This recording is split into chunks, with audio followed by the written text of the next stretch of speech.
कहीं भी कटा हुआ फटा हुआ नहीं होना चाहिए, जला हुआ भी नहीं होना चाहिए और छेद वाला भी नहीं होना चाहिए ये कपड़े। किंतु पहले दिन धोकर के जिसे सुखाया है और फिर आज स्नान करने के बाद हमने उन कपड़ों को लेकर के पहना है, इसे कहते हैं शरीर शुद्धि और वस्त्र शुद्धि, इसे काय शुद्धि में लिया गया है। अब ये कपड़े पहनने के बाद, शुद्ध होने के बाद, अब हमारे लिए नल के पानी को देखो ध्यान रखते नहीं हम लोग, हम सीधे बाथरूम में चले जाते हैं कपड़े पहन करके। ये शुद्धि के कपड़े पहन के आप यदि लैट बाथ जाओगे तो कहाँ शुद्धि रही, नल के पानी को छुओगे क्या कहाँ शुद्धि रही, सोफा पर बैठ जाओगे तो कहाँ शुद्धि रही, यदि अपने कपाट को कबोर्ड को छू लोगे तो कहाँ शुद्धि रही। एक बार सोने के कपड़े पहन लिए उसके बाद हमें कहीं भी किसी प्रकार से किसी को नहीं छूना चाहिए, चारों तरफ से सावधान रहना चाहिए। बिना सोने वाले जो लोग हैं जिन्होंने शुद्धि नहीं की है उनको भी हमें छूना नहीं चाहिए, उनसे लेन देन नहीं करना चाहिए। ये सारी बातें समझना बहुत जरूरी है। ये सब आप यदि नियम पालोगे तो उसे कहेंगे काय शुद्धि, मन शुद्धि, वचन शुद्धि और काय शुद्धि। हम ध्यान रखते ही नहीं है। हम कपड़े पहन लेने के बाद जब मंदिर से घर ले जाते हैं साधु संतों को, रास्ते में हमारा ध्यान नहीं, गाड़ियों को कपड़े छू रहे, दूसरे लोगों को कपड़े छू रहे, कपड़ा हमारा उड़ रहा है, हमारा ध्यान नहीं है, तो ऐसा कभी नहीं होना चाहिए। ये आप जब तक समझोगे नहीं कि मुझे विधि पूर्वक ही आहार कराना है, शुद्धि पूर्वक ही आहार करवाना है, यदि ये बात आपके मन में घर कर जाएगी तो फिर आपका ध्यान पूरा का पूरा रहेगा कि मुझे कहीं भी छूना नहीं है, रास्ते पर गलत गंदी वस्तुओं पर पाँव नहीं रखना है, ये ध्यान आपका रहेगा। किंतु मन में यदि शुद्धि का विचार नहीं है तो फिर बाहर से भी वो शुद्धि पाली नहीं जाएगी। तो मन शुद्धि, वचन शुद्धि और काय शुद्धि। आहार जल शुद्धि में क्या होता है वो हम आपके लिए आगे बताएंगे। महावीर भगवान की जय।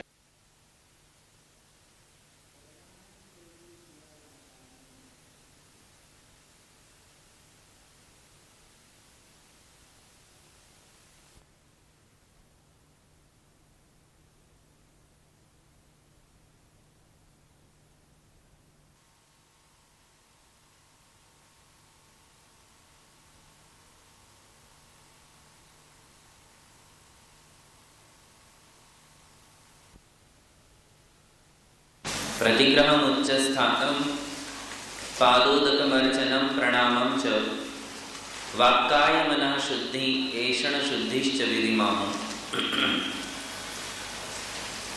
विधि की चर्चा चल रही थी कि आहारदान में किस तरीके से विधि का पालन किया जाता है। पड़गाहन, उच्चासन, पाद प्रक्षालन, पूजन, प्रणाम और उसके पश्चात मन शुद्धि, वचन शुद्धि, काय शुद्धियों का उल्लेख करते हुए आचार्य कहते हैं कि आहार जल की भी शुद्धि होना चाहिए।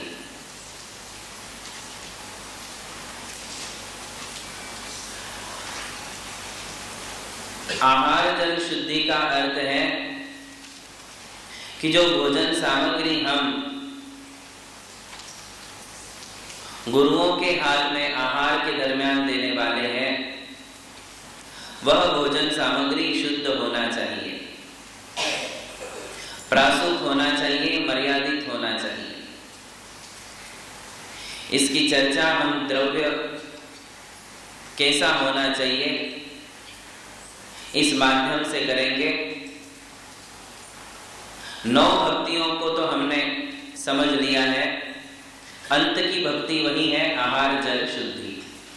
अब इसे हम द्रव्य के माध्यम से समझते हैं। जो पहले 4 माध्यम हमने बताए थे कि आहार दान के लिए कौन सी 4-5 बातें समझना है, तो उसमें विधि, द्रव्य, दाता और पात्र।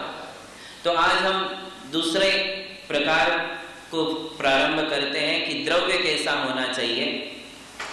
द्रव्य में बर्तन कौन से होना चाहिए और भोजन सामग्री कैसी होनी चाहिए, इन 2 बातों की विशेष चर्चा है।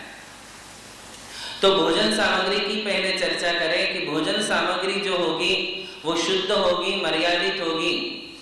आज की भाषा में यदि कहें तो होटल का बना हुआ भोजन हम साधु संतों के हाथ में नहीं देते हैं। आप कहेंगे कि महाराज कितनी सिंपल बात बता रहे हो, ये तो हमें पता है, किंतु ये बात कहना आज बहुत जरूरी है। आज हमारी समाज में ऐसे भी लोग हैं या नवी पीढ़ी के ऐसे भी युवा लोग हैं जिन्हें ये भी नहीं पता कि हमारे महाराज खड़े होकर के आहार लेते हैं। हम चौंक जाते हैं जब ऐसा सुनते हैं, क्योंकि उन्होंने आज तक आहार देखा ही नहीं। सारे देश में ऐसी हालत हो ऐसा तो नहीं है, किंतु मेट्रो सिटीज में खास करके हमारे लिए ये दशा देखने को मिलती है, क्योंकि कई ऐसे माता पिता हैं या कई ऐसे परिवार हैं जो साधु संतों के पास नहीं जा पाते हैं, और नहीं जा पाने के कारण उनके बच्चों को आज तक यही नहीं पता कि हमारे महाराज लोगों की आहारचर्या कैसी है, साधु संत हमारे आहार कैसे लेते हैं। बिल्कुल 8 दिन पहले की बात है, और 8 दिन पहले जब हमारे सामने कोई युवा बैठे थे, उनको हमने कहा कि हम लोग खड़े होकर के आहार लेते हैं, एक ही बार लेते हैं, तो चौंक गए, आश्चर्य हुआ। बोले ऐसे कैसे, खड़े कैसे ले सकते हो, एक बार कैसे ले सकते हो? फिर हमने पूछा आप दिगंबर जैन हो? बोले हाँ हम तो दिगंबर जैन हैं। हमने कहा आपको बताया नहीं, आपके घर पे बुजुर्गों ने नहीं बताया, मम्मी पापा ने नहीं बताया? बोले नहीं, आज तक तो ऐसी कोई चर्चा ही नहीं है, पता ही नहीं है। अब जिन्हें ये नहीं पता कि हमारे महाराज खड़े होकर के आहार लेते हैं, एक बार आहार लेते हैं, उन्हें ये क्या पता होगा कि वो आहार में क्या लेते हैं और उन्हें आहार में क्या दिया जाना चाहिए। इसलिए ये बताना आवश्यक है कि आहार जो दिया जाएगा वो होटल का बना हुआ नहीं होना चाहिए। पीढ़ी बदल रही है, समय बदल रहा है। एक समय था जब साधु संत पूछते थे कि भाई आप होटल का भोजन करते हो क्या, आहार लेने के पहले पूछते थे। आज नई पीढ़ी पूछती है महाराज जी को कि महाराज होटल का चलता है क्या। इतना जमाना पलटी खा गया है, इसलिए ये कहना आवश्यक है कि साधु संत हमारे चतुर्विध संघ के जितने भी पीछीधारी त्यागी हैं, उन्हें हम जो भोजन देते हैं वो होटल का नहीं होता है। बाजार की रेडीमेड वस्तुएं बनाकर ला करके नहीं दी जाती हैं। अचार हो, बड़ी हो, पापड़ हो, भुजिया हो, ये कोई भी बातें रेडीमेड चीजें हम बाजार की ला करके साधु संतों को नहीं देते हैं। देखिए ये बातें आपको यदि मैं ये बात बताऊंगा कि मूलाचार में ये लिखा गया है कि मधु और मांस का सेवन नहीं करना चाहिए, अब आप बताओगे कि क्या साधु को भी ये बताने की आवश्यकता है? मूलाचार में एक गाथा है जिसमें ये लिखा गया है कि आहार में मधु मांस का सेवन नहीं करना चाहिए। हम महावीर भगवान के काल के शिष्य हैं, विस्तार रुचि शिष्य हैं, मंद बुद्धि शिष्य हैं। हमारे लिए एक एक बात बताना बहुत आवश्यक है, एक एक चीज बतानी पड़ती हैं, तब जाकर के हमारे मस्तिष्क में वे सारी बातें फिट हो जाती हैं और हम समझते हैं कि हाँ हमारे लिए ये करना चाहिए, ये नहीं करना चाहिए। इसलिए बताया जा रहा है कि भोजन सामग्री में बाहर की कोई भी चीजें बनी हुई नहीं होनी चाहिए। भोजन आज का बना हुआ होना चाहिए, आज ही बना हो, ऐसा नहीं कि कल का बनाया हुआ भोजन दे दिया। इसके अलावा अनेक मर्यादा की बातें हैं कि कौन सा भोजन हमारे लिए किन दिनों में दिया जाना चाहिए और उन दिनों की मर्यादाएं क्या होती हैं, ये बातें भी हमारे लिए समझना चाहिए।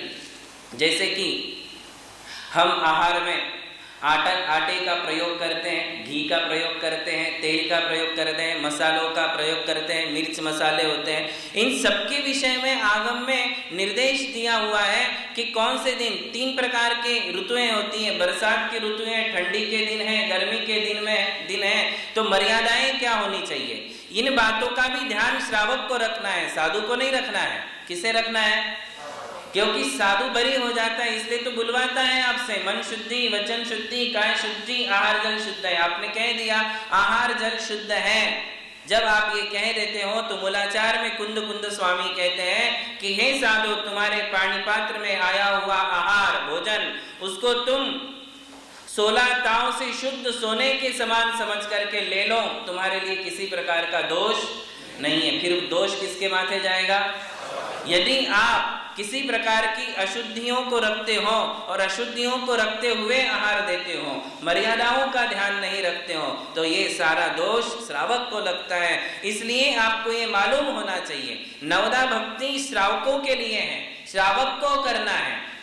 इसलिए आहार जल शुद्धि में हमारे लिए ये समझना बहुत ही आवश्यक है कि भोजन सामग्री बाहर की ना हो, दूसरे घर से ला करके ना दी जाए। इसके अलावा उसी दिन बनाया हुआ भोजन होना चाहिए, कल का नहीं होना चाहिए। सुबह से जो बनाया हुआ अन्न है वही अन्न साधु संतों के लिए दिया जाएगा। 2 दिन का, 3 दिन का, 4 दिन का, ऐसी कोई भी भोज्य सामग्री साधु संतों के आहार में नहीं दी जाती है। प्रासुक से ही कहते हैं, प्रासुक का अर्थ ही है कि हम कल की या बहुत दिनों की कोई सामग्री साधु को नहीं देंगे। आज की ताजा सुबह से बना हुआ अन्न ही हम साधु संतों को दें और उसमें भी फिर भोजन सामग्री में मर्यादाओं का ध्यान रखें। देखिए ये ज्ञान की बात है, आपको मालूम होना चाहिए। जैसा कि कहा है कि बरसात, ठंडी और गर्मी 3 प्रकार के दिन हैं। तो आटे की मर्यादा क्या है? तो कहते हैं कि बरसात के दिन में आटे की मर्यादा 3 दिन की है और ठंडी के दिन में 7 दिन की है और गर्मी के दिनों में 5 दिन की। गर्मी में आटे की मर्यादा केवल 5 दिन की है। अब 5 दिन के ऊपर यदि आटा हो गया, गर्मी के दिन है, तो वो आटा आप आहार के लिए प्रयोग नहीं कर सकते। भोजन सामग्री में वो आटा नहीं चलेगा। तो ये बात अभी बरसात के दिन है, तो बरसात के दिनों में आटे की मर्यादा केवल 3 दिन की है। ये मर्यादा का ध्यान कौन रखेगा? श्रावक रखेगा। यदि 3 दिन के बाद का यदि आटा आप आहार में देते हो तो इसका दोष किसे लगेगा? देने वाले को ही लगने वाला है, साधु को दोष नहीं लगेगा। वो कहाँ तहकीकात करने जाएगा? भाई परघर में पराधीन मुनिवर की बेला पर घर फिरे कहें कछु नाही, प्रकृति विरुद्ध पारणा भुंजत बढ़त प्यास की त्रास तहाही। ये परिशह में आने वाली पंक्तियां हैं 22 परिशहों में। उसमें कहते हैं कि पराधीन मुनिवर की बेला, एक ही क्रिया ऐसी है जो पराधीन है। कौन सी चर्या? आहार चर्या। विहार स्वाधीन है कि मुझे कहाँ करना है वहां मैं विहार करूंगा, मैं निर्णय लूंगा। किंतु चौके, कौन सी चौके में जाऊंगा और क्या भोजन होगा, कैसी शुद्धि होगी, ये सारी बातें हम कैसे कर सकते हैं? ये तो पराधीन है, ये श्रावक के अधीन चर्या है। इसलिए श्रावकाचारों में श्रावकों के लिए ये निर्देश दिया गया। मूलाचार में ये सिखाया गया कि आहार कैसे लेना है, श्रावकाचार में ये सिखाया गया कि आहार कैसे देना है। देने की चर्या आपकी है, लेने की चर्या हमारी है। दोनों के नियम है, लेने के भी नियम है और देने के भी नियम है। तो आहार देने के नियम आपको पूरे पता होने चाहिए। तो कहते हैं कि आटे की ये मर्यादा है, तो मसालों की भी यही मर्यादा है। बरसात में 3 दिन, ठंडी में 7 दिन और गर्मी में 5 दिन मसालों की यही मर्यादा होगी। इसके ऊपर ज्यादा दिन तक मसाला 1 दिन ऊपर भी नहीं चल सकता है। 3 दिन तो 3 दिन। हमारे यहाँ आज्ञा है, आज्ञा का पालन करना बहुत आवश्यक होता है। इस प्रकार कहते गर्म किया हुआ दूध है तो उस ठंडी हो या बरसात हो या गर्मी हो, उसकी मर्यादा कितनी है? 24 घंटे। एक बार दूध आया, गर्म कर लिया, गर्म करने के बाद दूध की मर्यादा 24 घंटे। इसी प्रकार दही की मर्यादा 24 घंटे। भोजन सामग्री जो हमने सुबह से तैयार की है उसकी मर्यादा केवल 6 घंटे होती है। कितनी? 6 घंटे बाद वो भोजन सामग्री आहार में देने लायक नहीं होती हैं। कभी कभी आप सुबह 4 बजे से लग जाओ और भोजन सामग्री तैयार करके रखोगे और 10-11 बजे यदि आहार होगा तो वो भोजन सामग्री नहीं चलेगी। इसलिए तो उजेला होने के बाद चौकों की तैयारियां प्रारंभ होती हैं, बनाना स्टार्ट करते हैं कि 6 घंटे के अंदर अंदर साधु संतों का आहार हो जाए और शुद्ध और प्रासुक सामग्री उनके हाथ में चली जाए। बात समझ में आ रही सबके? कठिन तो नहीं हो रहा है ना? भोजन सामग्री। अब देखिए फल का रस, यदि हमने जूस निकाला है फ्रूट्स का तो उसकी मर्यादा कितनी है? तो कहते हैं कि जब तक उसका स्वाद नहीं बिगड़ता है, चलित रस जब तक नहीं हो जाता है। स्वाद यदि बिगड़ गया तो फलों के रस की मर्यादा खत्म हो गई, अब वो जूस नहीं दिया जा सकता है। इसके अलावा तेल और घी है, इनकी भी कोई मर्यादा नहीं है जब तक ये खराब नहीं होते हैं। घी और तेल की क्या मर्यादा है? जब तक स्वाद बोलिए या वो खराब नहीं होते हैं तब तक तेल और घी दिया जा सकता है।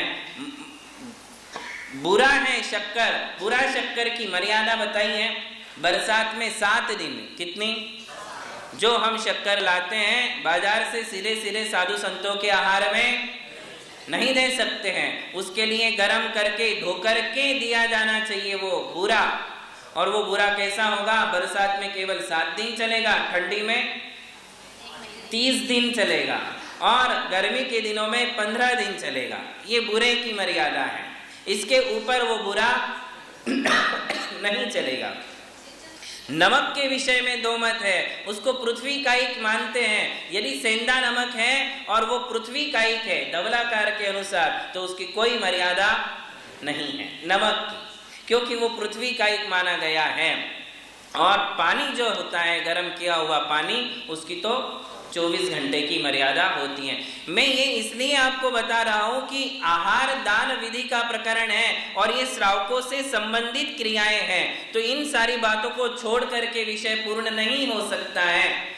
जो अनाज आप यूज करते हो, जिस अनाज को हम बाजार से लाकर उसका आटा बनाते हैं, वो अनाज भी धुला हुआ होना चाहिए, धो करके पोंछ करके गर्मी में सुखा करके।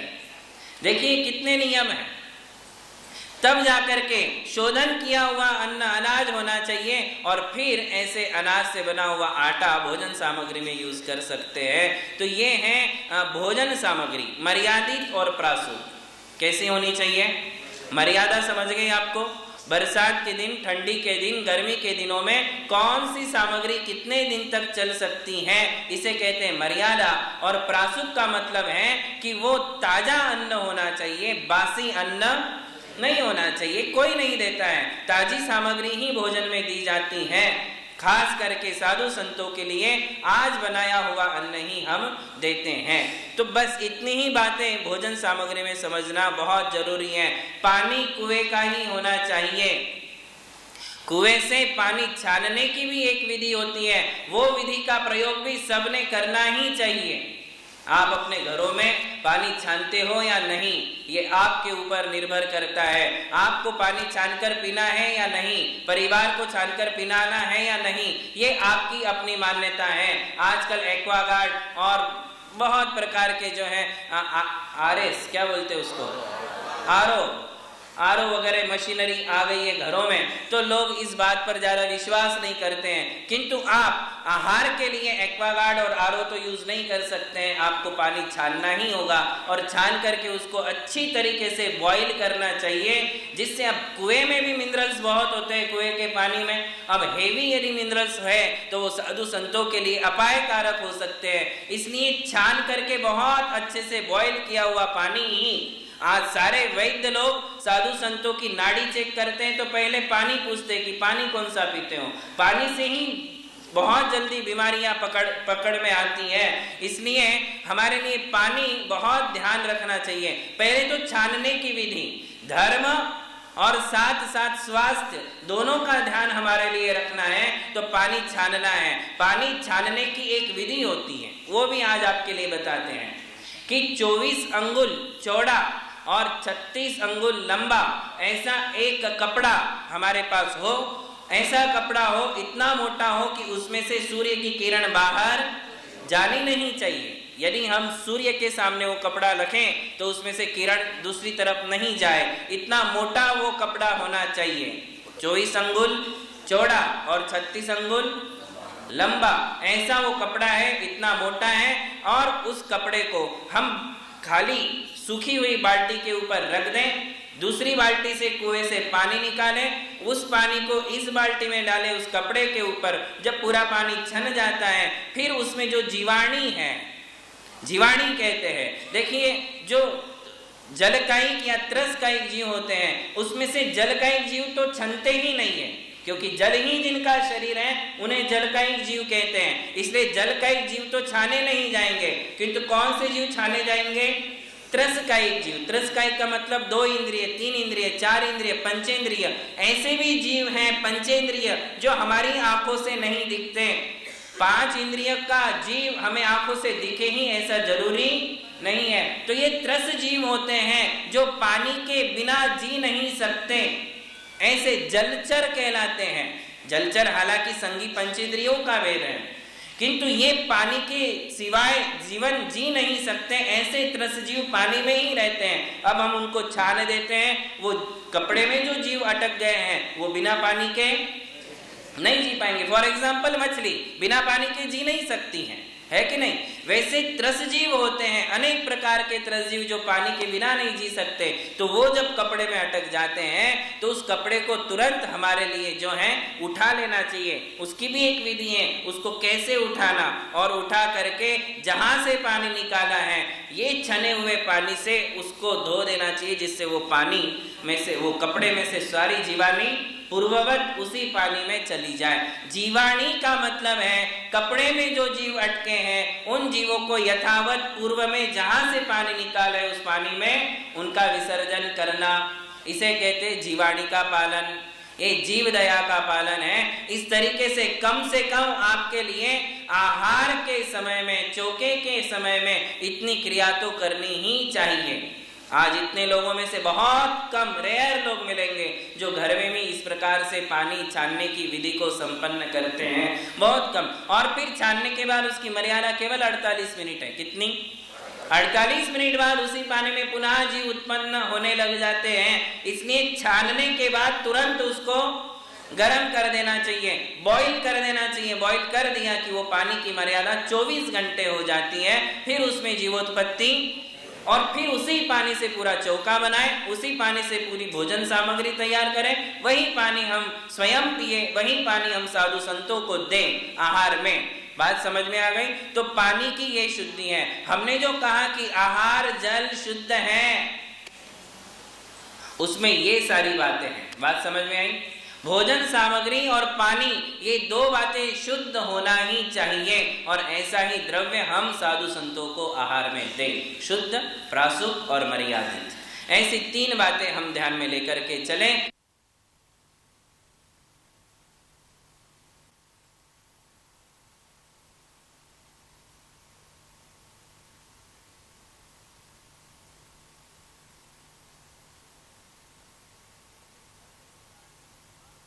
ये द्रव्य की बात है। और द्रव्य में और एक बात है कि बर्तन कैसे होना चाहिए। आज तक आप लोगों ने सोचा ही नहीं होगा। भाई चौका लगाते हैं, चौके में आप भोजन सामग्री की मर्यादा का बहुत अधिकतम महिलाएं ध्यान रखती है, किंतु क्या बर्तनों का ध्यान रखते हो? नहीं रख पाते हो। देखिए बर्तन कौन से होना चाहिए। बर्तन सबसे बेस्ट है सोने के हो, सोने के नहीं तो चांदी के हो, चांदी के नहीं तो पीतल के हो, पीतल के नहीं तो तांबे के हो।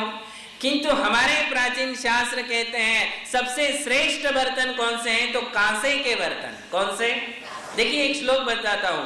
एक एव तु यो भुंक्ते विमले कांस्य भोजने चत्वारि तस्य वर्धन्ते प्रज्ञा आयु यशो बलम। कितनी बड़ी बात बताई है।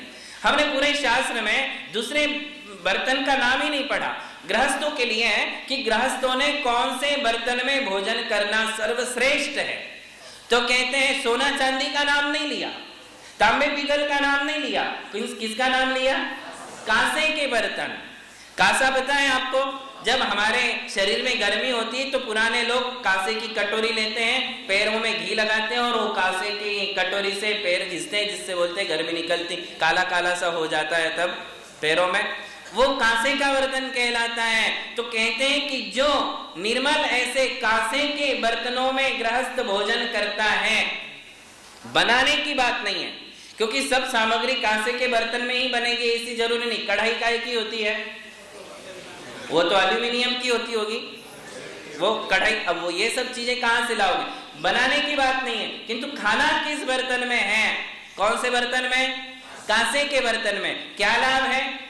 ये लाभ बताते हैं कि जो कांसे के भोजन में प्रतिदिन गृहस्थ भोजन करते हैं उनकी 4 बातें बढ़ती हैं। कौन सी? बोले प्रज्ञा, उनकी बुद्धि, स्मरण शक्ति बढ़ती है, स्मरण शक्ति बढ़ती है। वो पूर्ण आयु, दीर्घायु होते हैं, अपनी पूर्ण आयु का सेवन करते हैं, अकाल में मृत्यु को प्राप्त नहीं होते, उनका यश बढ़ता है, बलम, और उनकी शक्ति भी बढ़ती है, बल बढ़ता है। अब तर्क के आधार पे जाओगे कि नहीं हमको साइंटिफिकली प्रूव करके दिखाओ, तो ये सारी बातें संभव नहीं है। हमारे पूर्वाचार्यों का श्लोक बताया हमने, हमने कोई अन्य जैनेतर ग्रंथों का श्लोक नहीं बताया। ये सोमदेव आचार्य ने लिखी हुई बात है जो हमने नोट करके रखी थी। आज समय आया इसलिए आपको बताया। तो कौन से बर्तन में सर्वश्रेष्ठ है? कांसे के बर्तन सर्वश्रेष्ठ माने गए हैं। हमने मुंबई में एक परिवार ऐसा देखा, कई परिवार हो सकते हैं, किंतु एक परिवार गोरेगांव में हमने ऐसा देखा कि वो पूरा परिवार कांसे के बर्तन में ही भोजन करता है। और जब हमने उनके लिए ये श्लोक बताया था, बोले ये जानकारी हमें नहीं है, किंतु हम बहुत पहले से हमारे घर में जो है कांसे के बर्तनों में ही भोजन करते। उन्होंने अपने सारे बर्तन दिखाए थे, इतने सुंदर सुंदर बर्तन थे कांसे के, बोले उसी में हम भोजन करते हैं। तो मतलब ऐसा जरूरी नहीं, आज भी लोग कर रहे हैं। आज भी ये कांसा जो है कोई अलग धातु नहीं है, 2-3 धातुओं का मिश्रण है। ऐसा जो हमारी जानकारी में है, हमें जो पता चला है, हमें एग्जैक्टली हमने देखा नहीं है, किंतु ऐसा बताया गया है कि 2-3 धातुओं के मिश्रण से ये कांसे के बर्तन बनते हैं। तो ये सर्वश्रेष्ठ माने गए हैं। स्टील का तो कहीं नाम ही नहीं है, वो तो लोहा है कि नहीं? इससे अच्छा है मिट्टी के बर्तन। कौन से बर्तन?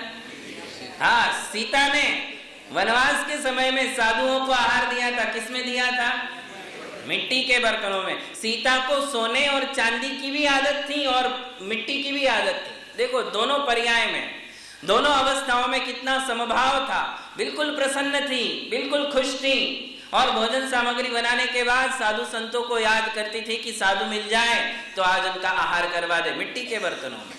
तो मिट्टी के बर्तन भी चलेंगे, स्टील का तो कोई लेवल ही नहीं है कि नहीं?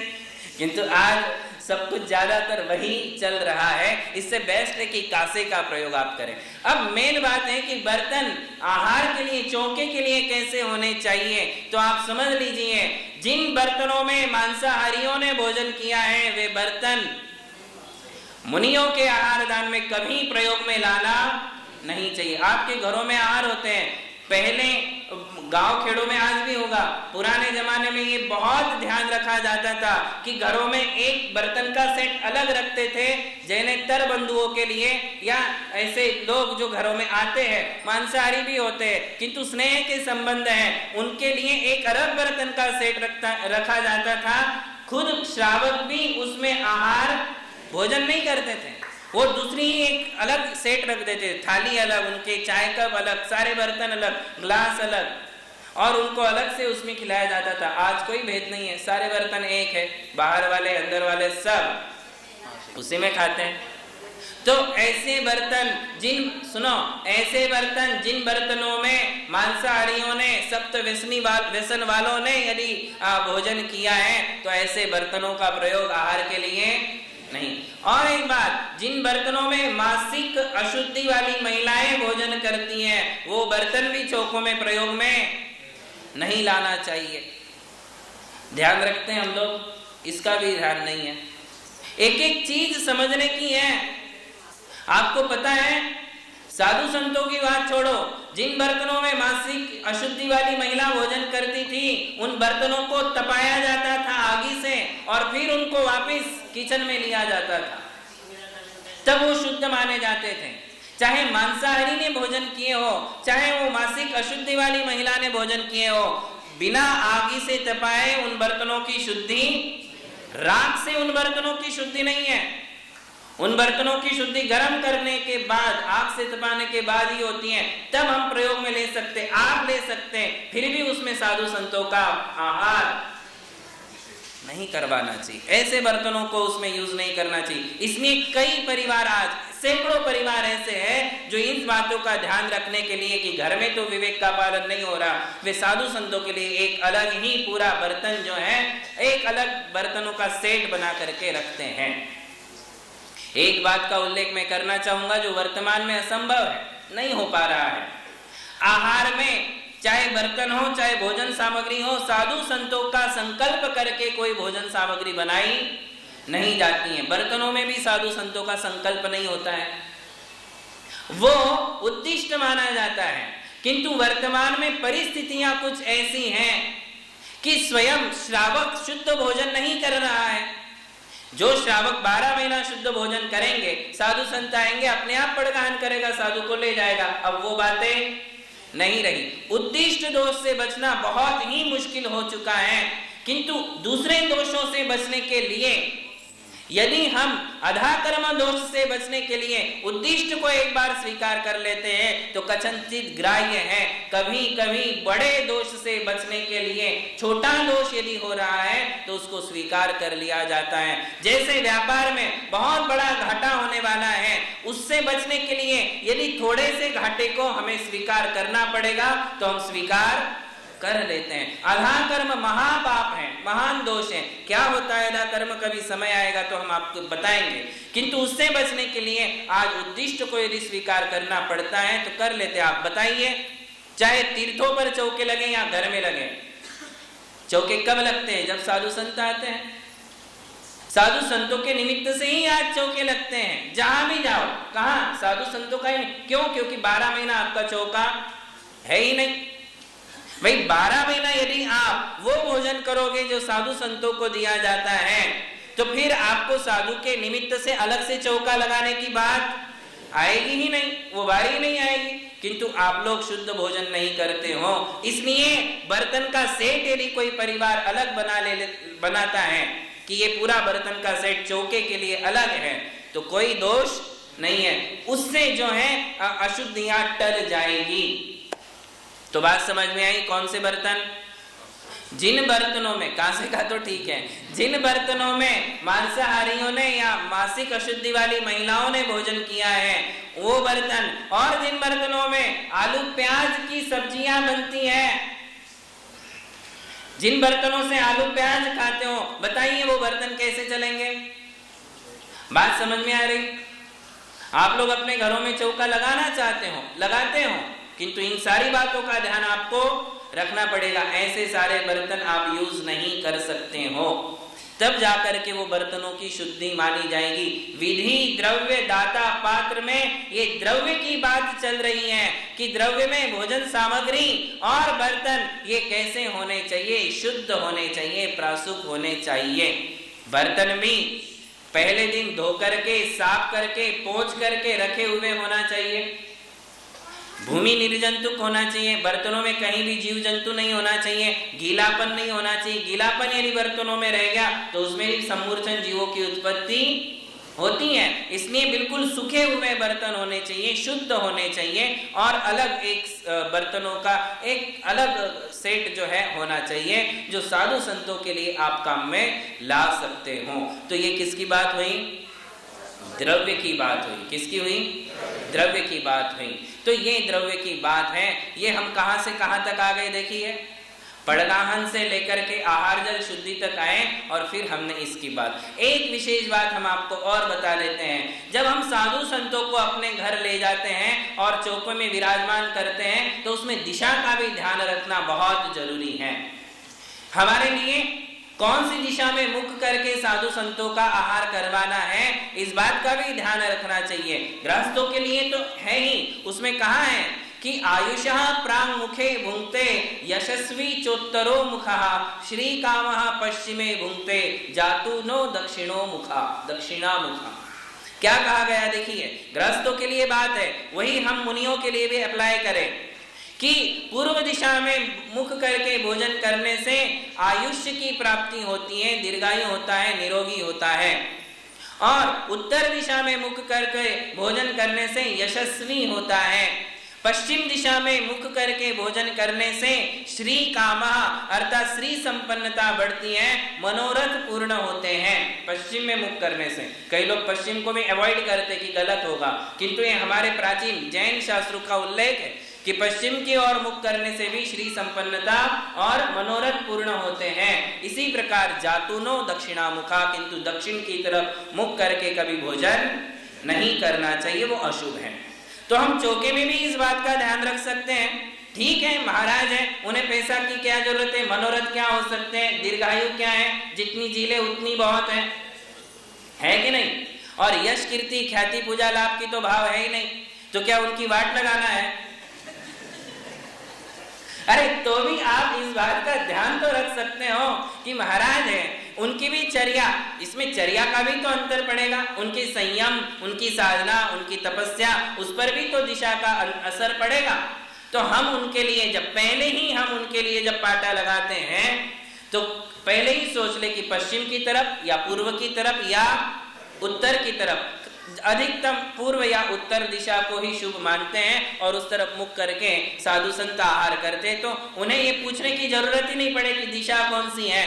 पहले से ही आप सोच समझ करके पाटा लगाएं, पूर्व या पश्चिम दिशा की तरफ या उत्तर दिशा की तरफ मुख करके पाटा लगाएं। वो आने के बाद फिर वो जब परिमार्जन करेंगे और बैठेंगे तो उसके बाद दिशा का कोई विकल्प नहीं रहेगा। एक बार आहार शुरू हो गया फिर क्या दिशा का विकल्प है, ठीक है ना।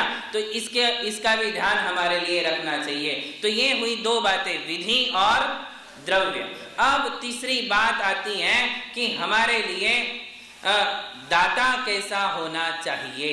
ये एक विशेष बात है कि दाता कैसा हो। चार बातें बताई ना, विधि, द्रव्य, दाता और पात्र। पात्र की बात लास्ट में करेंगे, दाता कैसा होना चाहिए ये बात पहले आती है। तो कैसा होना चाहिए दाता? कम से कम वो 7 व्यसनों से रहित होना चाहिए। देखिए मैं आज आगे की बात नहीं कहूंगा, एक जमाना था जब केवल व्रतियों से आहार लिया जाता था, जो प्रतिमाधारी थे उनसे आहार लिया जाता था। ऐसा उल्लेख अष्टपाहुड़ की टीका में किया हुआ है। उसमें लिखा है कि व्रतियों से आहार लिया जाता है, श्रावक आहार देते हैं। जो श्रावक है वो व्रती है, जो व्रती है उसी का नाम श्रावक है। तो आज श्रावक तो आप हो ही नहीं, व्रती नहीं हो, तो आप आज गृहस्थ हो। तो अच्छे गृहस्थ बनो और फिर आहार दो। हालांकि ऐसा भी उल्लेख है कि आहार देने के बाद भोग भूमि में जाते हैं, तो भोग भूमि में व्रती कभी नहीं जाते, तो कौन जाते? अव्रती जाते। इसका मतलब वो आहार दे सकते हैं। जरूरी नहीं है कि व्रती ही आहार दे, गृहस्थ भी आहार दे सकता है। और इसका उल्लेख कौन से तीर्थंकर का पूर्व होता, वो जो भोग भूमि में जाकर उत्पन्न हुए शांतिनाथ भगवान का, वज्रजंग और श्रीमती, इन दोनों ने मुनियों के लिए कांतारचर्या करवाई थी, आहार दिया था और मर करके वे उत्तम भोग भूमि में पैदा हुए थे। यदि वो व्रती होते तो भोग भूमि में जा ही नहीं सकते थे, क्योंकि व्रती की एक ही गति है। कौन सी गति? देव गति, ठीक है ना। तो इन सारे पुराण पुरुषों के चरित्र से ये भी समझ में आता है कि व्रती ही आहार दे ऐसा जरूरी नहीं, अविरत भी आहार दे सकता है। अव्रती अर्थात आप लोग जिन्हें कोई व्रत नहीं है, प्रतिमा नहीं है, त्याग नहीं है, ऐसे गृहस्थ भी आहार दे सकते हैं, किंतु एटलीस्ट उनका क्या त्याग होना चाहिए? 7 व्यसनों का तो त्याग होना ही चाहिए। यदि हम में से कोई मांसाहार करता है तो वह आहार नहीं दे सकता है। शराब पीता है तो उसने आहार नहीं देना चाहिए। ईमानदारी से काम करिए। शराब पी लो और इधर आकर के बोल दो कि नहीं नहीं हमारा तो त्याग है और आहार दे दो।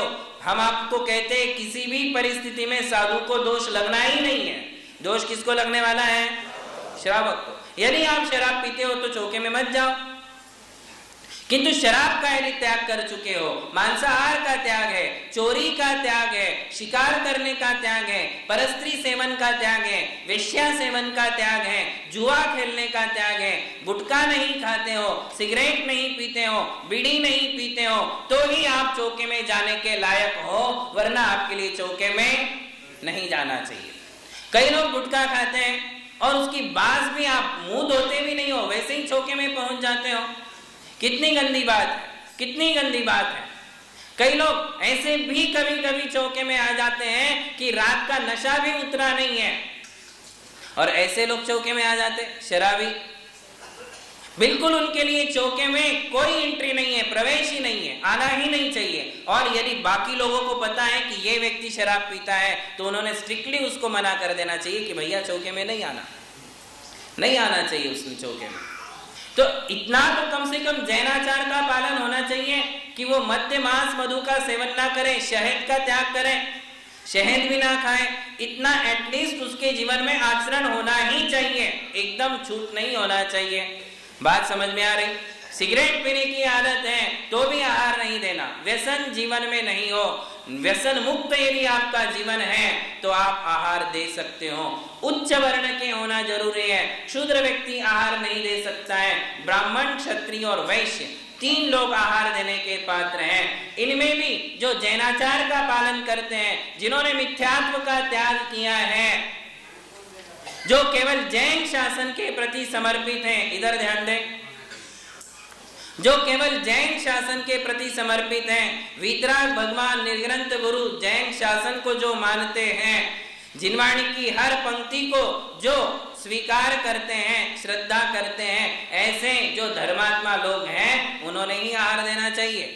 देखो, हम रात्रि भोजन की बात नहीं कर रहे हैं, अष्टकंद मूल की बात नहीं कर रहे हैं, क्षुद्र जल त्याग की बात नहीं कर रहे हैं। जमाना बहुत आगे जा रहा है, नहीं हो पा रहा है, यथासंभव इनका भी परहेज करें। जहां तक संभव है रात्रि भोजन का त्याग करें, जहां तक संभव है अष्टकंद मूल का त्याग करें। चाहो तो सब कुछ संभव है। ऐसे लोग हैं जो रात्रि भोजन के, अष्टकंदों के आजीवन त्यागी हैं, विदेशों में जाकर के बिजनेस करते हैं, किंतु इन चीजों का सेवन वहां भी नहीं करते।